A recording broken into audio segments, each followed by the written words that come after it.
Traditional police work relies on physical evidence left at a crime scene. But here, the crime scene expanded across the entire region, with every single mail delivery. The letters created an omnipresent threat, making ordinary families feel as though the killer was watching them from the dark. Yet, despite his constant need to speak, to mock, and to boast, he remained a phantom. He spoke constantly, but he never revealed his name. In the late 1960s, Northern California was defined by rapid suburban expansion. Yet just beyond the newly built neighborhoods lay vast stretches of isolated darkness.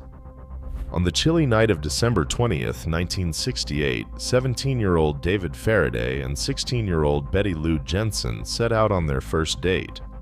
David was a high school senior who loved cars and music. Betty Lou was a bright-eyed sophomore who had spent the day writing about her excitement in her diary. They drove to Lake Herman Road, a gravel-topped, unlit corridor outside Benicia that local teenagers used as a quiet escape. Around 11 o'clock, they pulled into a secluded dirt turnout. What happened next shattered the suburban quiet. A lone vehicle pulled up beside them. Moments later, a gunman opened fire, ending both of their young lives on the gravel shoulder. Long before the letters, the cryptic symbols, or the terrifying front-page headlines, this double murder on a lonely road was treated as a localized tragedy. The nightmare had begun, but at this quiet roadside turnout, the mystery did not yet have a name. Just before midnight on July 4th, 1969, the illusion of an isolated tragedy vanished. Darlene Farron, a 22-year-old mother and waitress, parked with 19-year-old Michael Mageau at Blue Rock Springs Park in Vallejo. A quiet evening ended when a car pulled up behind them. A man carrying a bright flashlight walked up to the passenger window and opened fire with a 9mm pistol. Darlene was killed, but Michael survived his severe wounds, becoming the first living witness to see the shooter's face. Minutes later, at 12:40 a.m., a call came into the Vallejo Police Department. Dispatcher Nancy Slover answered a payphone call placed only blocks from headquarters. A calm, monotone voice claimed responsibility for the shooting, even identifying the weapon. Then the speaker added a terrifying detail.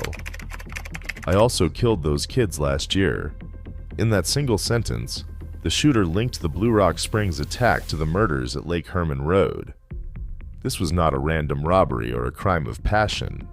It was the first unmistakable sign of a killer who wanted the police to know exactly what he had done.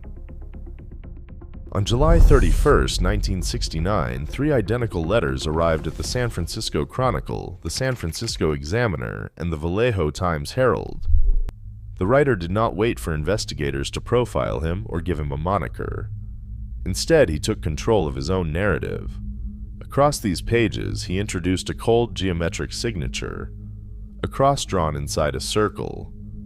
This simple symbol, stamped on his correspondence, became his repeated signature. In these letters, he claimed the name Zodiac. By christening himself, he transformed a series of localized regional homicides into an ongoing, interactive spectacle. The letters were no longer just communications about the crimes, they were the crimes themselves, played out on the front pages.